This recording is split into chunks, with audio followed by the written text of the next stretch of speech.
Hello and welcome to my channel Study with Delnas. Today's topic is Locke's goal setting theory of motivation. Introduction. So, Dr. Edwin Locke and Dr. Gary Latham spent many years researching the theory of goal setting, during which time they identified 5 elements that need to be in place for us to achieve our goals and stay motivated. In this video, we'll find out how to apply this to our own goals. So, in this article in 1968, Toward a Theory of Task Motivation and Incentives, they clearly showed that appropriate feedback and clear goals kept the employees motivated. So, they also showed that when the goal is specific, has a clear task that has to be accomplished, and the goal is specific and time bound, and the goal is also quite clearly understood by the employees. When such a goal is given to the employees are motivated to achieve that goal. So, in one study, Locke reviewed a decade's worth of field studies on the effects of goal setting and performance, in which they found out that 90% of the time, specific and challenging goals, but mind you, these goals were not too challenging. Such goals were led to higher performance than do your best kind of goals. And then in 1990, Locke and Latham published a book. The book was A Theory of Goal Setting and Task Performance. In this book, they have clearly mentioned that specific and difficult goals can be helpful and can motivate the employees to achieve their goal. So, right goals can increase both productivity and motivation, meaning it can motivate the employees to achieve that goal. So, Locke and Latham also found out that vague goals, vague meaning unclear goals, which are not very clear, meaning examples are like do your best, be better than others, or be better at your job, or do it to the best of your ability. These might indicate the employee to do better than what they are doing, but how much better they should do is not specified in this, meaning these goals are not specific. So such goals are not motivating for the employees. But instead, if I say that you need to you need to make a 5% progress than your last report, then it becomes clear and specific for the employee to achieve their goal. Okay, so it might seem obvious to you that these goal settings are vague, but the thing is, to understand this, it was Locke who was the first person to understand this, realize this, and to prove this.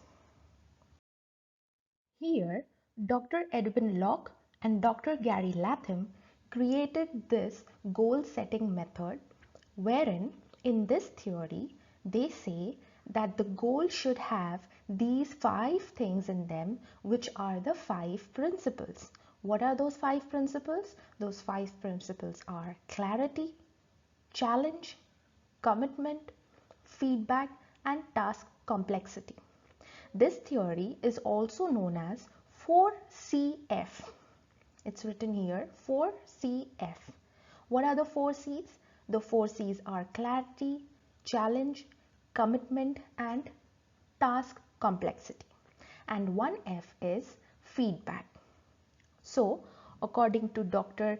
Edwin Locke and Dr. Gary Latham, these are the 5 principles, and based on these 5 principles, any goal should be set up. The first principle being clarity.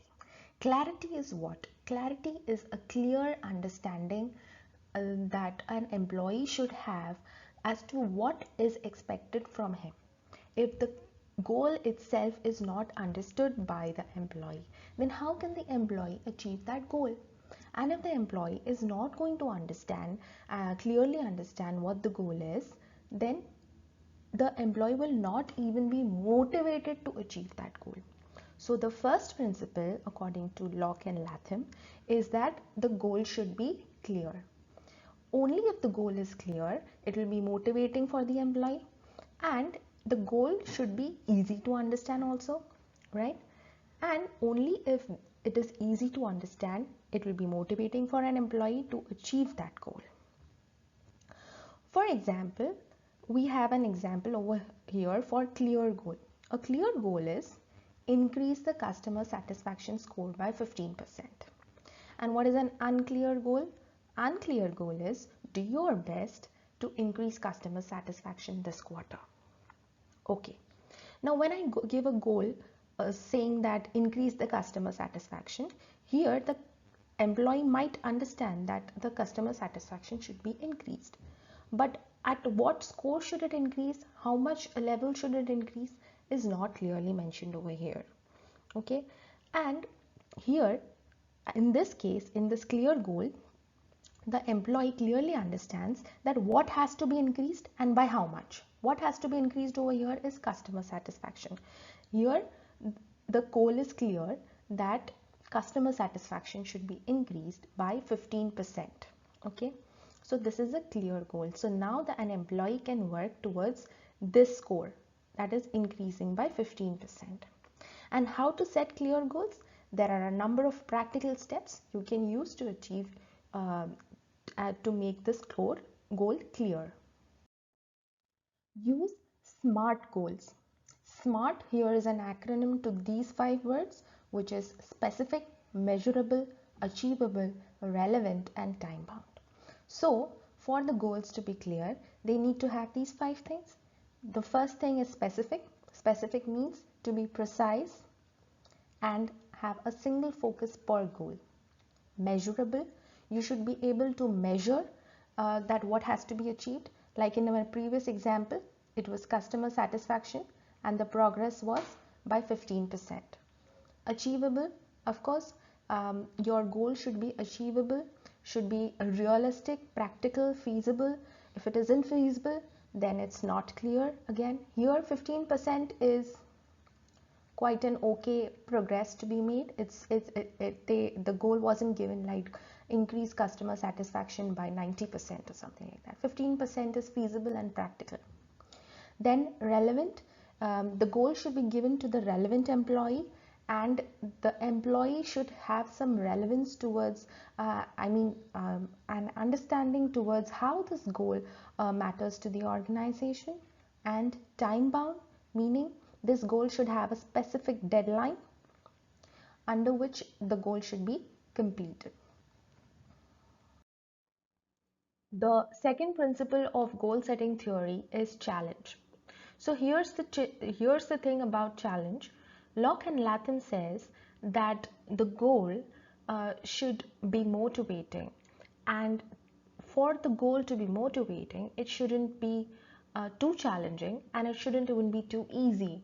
So the goal should hit that sweet spot where it is challenging but not over challenging. And because if the goal will be too challenging, it might actually demotivate the employees to achieve that goal. And if the goal is too easy to achieve, then it won't actually enhance the performance of the employees, and in turn it won't even motivate the employees to achieve that goal. Therefore, the goal should be challenging at such a place where it maintains the equilibrium, which helps in enhancing the performance and also motivate the employees.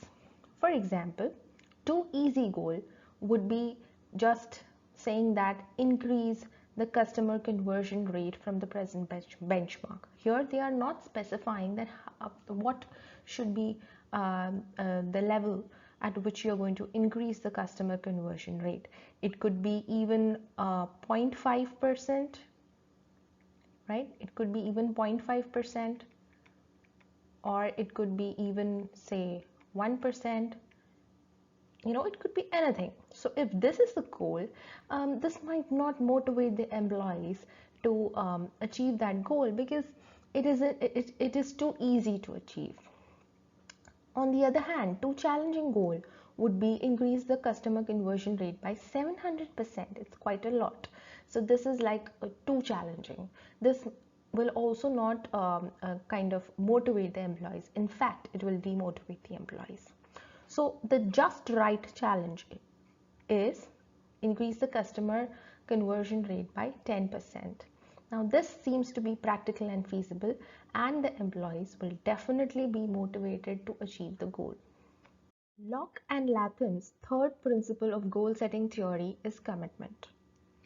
So the goal should, one must be committed towards the goal. And if you are setting the goal, you have to ensure that they are, or the team members are committed towards the goal. Okay. So what is, for example, if there is no commitment, what would that mean? It would mean that, for example, you decide in a meeting with your boss what your team's target will be, and then you dictate these targets with your team. Okay, so for to be committed towards the goal, just one person cannot decide for the team that what should be the target, or what should be the goal. Instead, when you work in your team to determine together what the target should be and how they should be hit, so you can actually communicate with your team members as to what should be the target, and then you all can decide together that what target do you all want to achieve. That doesn't mean you have to negotiate the target all the time with your team members, but you can always involve them. So to be effective, your team members must understand and agree to the goals. This will increase their sense of commitment, their sense of belongingness, and it will also empower them to achieve that goal. And the team members will be more likely to resonate and to relate and to buy into those goals which they have been involved in setting up. Okay, so as long as the goal is actually achievable, there should be no problem in staying motivated to achieve that goal. And of course, the targets must be realistic, it should be sensible, and it should be practical and feasible. Okay, so that's how you can make a goal or determine a goal and be committed towards the goal. So the fourth principle of goal setting theory is feedback. Feedback is very important. In addition to setting the right goal, listening to the feedback is also vital. Vital means important. Okay, so in addition to selecting the right goal, you should also listen to the feedback so that you can gauge how well you and your team are progressing. So that you can gauge is a very nice word to use over here. Gauge. Gauge means estimate, or you can say to determine. Okay, and this feedback is not always somebody else who is trying to review your work, but it is also you who can decide that how well did you do, or what didn't go well, and how you can progress further, right? So here,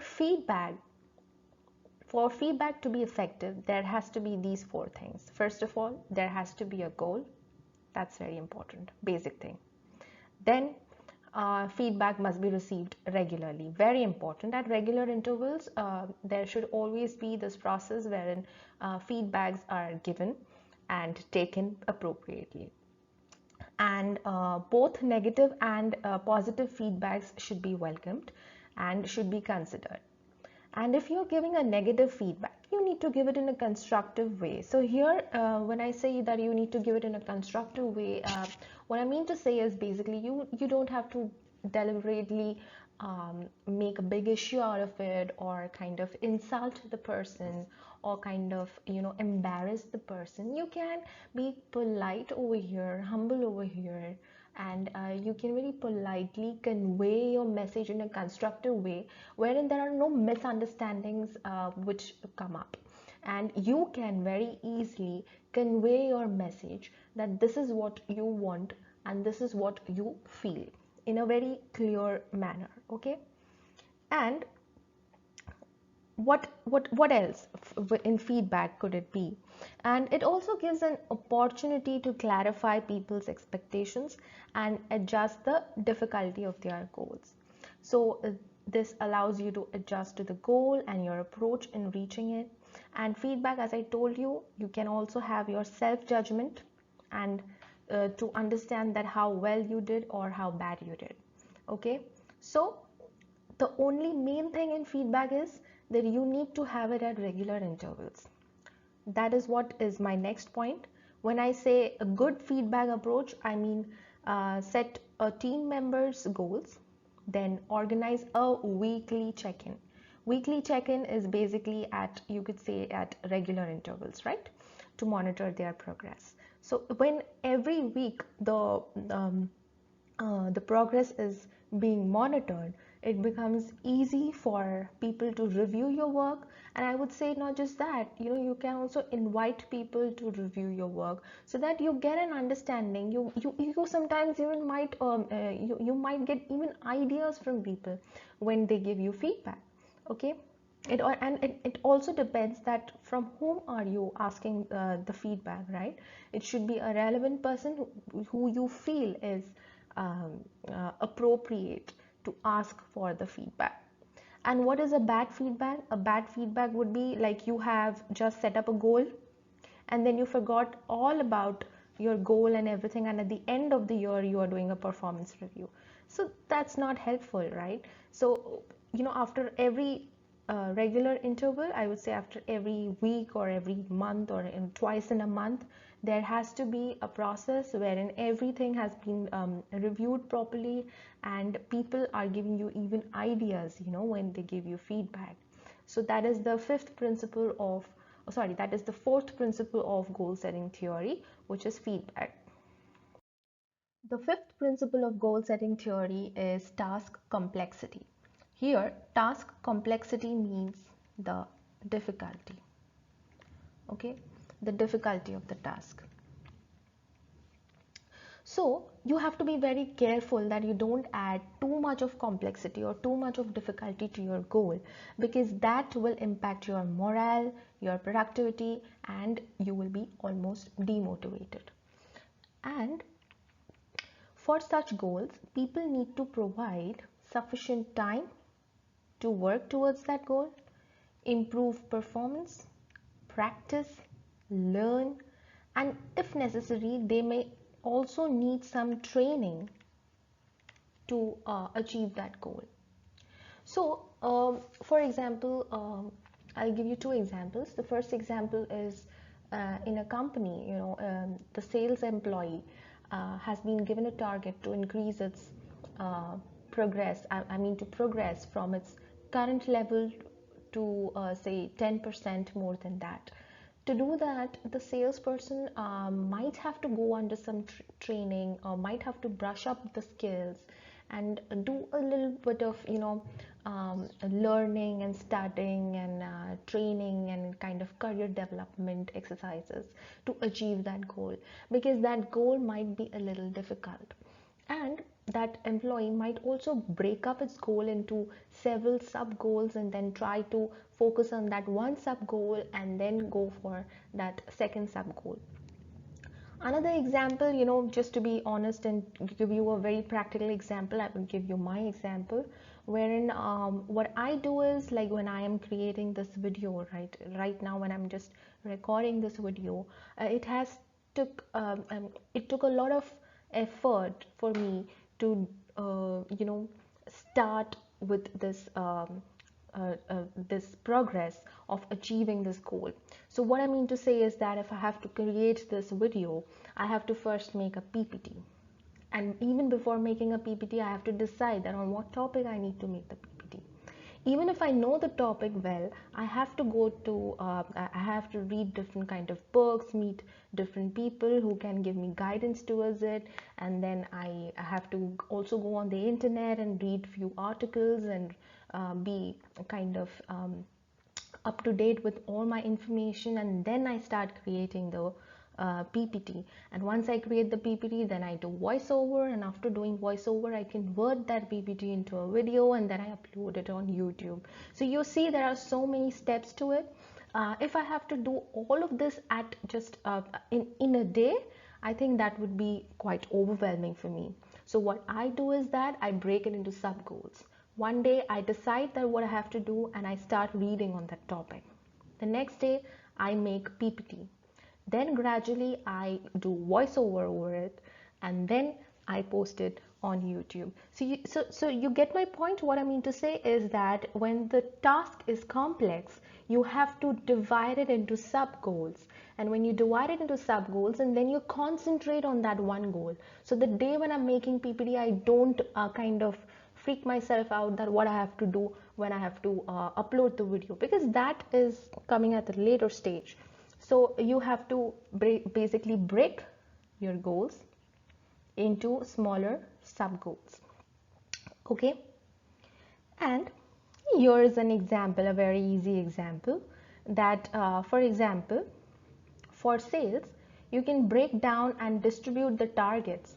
You can break down and distribute the targets to various salesperson, and you basically don't just give it to one salesperson. If you give it to one salesperson, that's an incorrect way of giving a goal, because you cannot give that entire uh, the entire goal to one salesperson, but you can give it to the entire sales department where there are several sales employees, say 10 or 20, and then you can say that everybody if increase their performance by say 2% or 5%, and then collectively you can achieve that goal of 15% or 20%.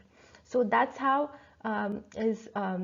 Locke and Latham is trying to say that when the goal is difficult, you need to divide it into sub goals, okay, or into smaller goals, and then concentrate on that one sub goal at a time. And then when you complete that one sub goal, then you go to the next goal, and then collectively you make it sum it up and make it one full goal which is achieved. So in conclusion, we can say that Locke's goal setting theory emphasizes on the important relationship between goals and their performance management. So all the goal setting theory is emphasizing between what the goal is and how are you going to manage your performance. So all the principles, that clarity, challenge, commitment, feedback, and task complexity, is nothing but helping you manage your performance. Goal setting is something that many of us recognize as a vital part of achieving success. So always remember for the goal to be clearly understood, and also to use the SMART goals, and the goal should be clear, it shouldn't be too challenging, and it shouldn't even be very easy, and you have to be committed towards the goal. Always invite feedback, whether it's a positive feedback or negative feedback, because that will always reflect your progress. And finally, whenever you feel that the task is complex, you have to break your goals into smaller chunks wherever appropriate, and into smaller sub goals, and then focus on that one sub goal at a time. So if you're going to follow these simple rules in this goal setting theory, then your overall performance will improve, and you will always be successful in your life. This was the end of the video. I hope you like my video, and if you have liked it, please don't forget to give the video a big thumbs up. Also subscribe my channel, and don't forget to hit the bell icon besides the subscribe tab, because this will send you a notification whenever I upload a new video. Please share this video with your friends and family. Let me know your feedback and your thoughts in the comment section below. I also have my email address written down below. Till then, stay tuned with my channel and take care. Bye bye.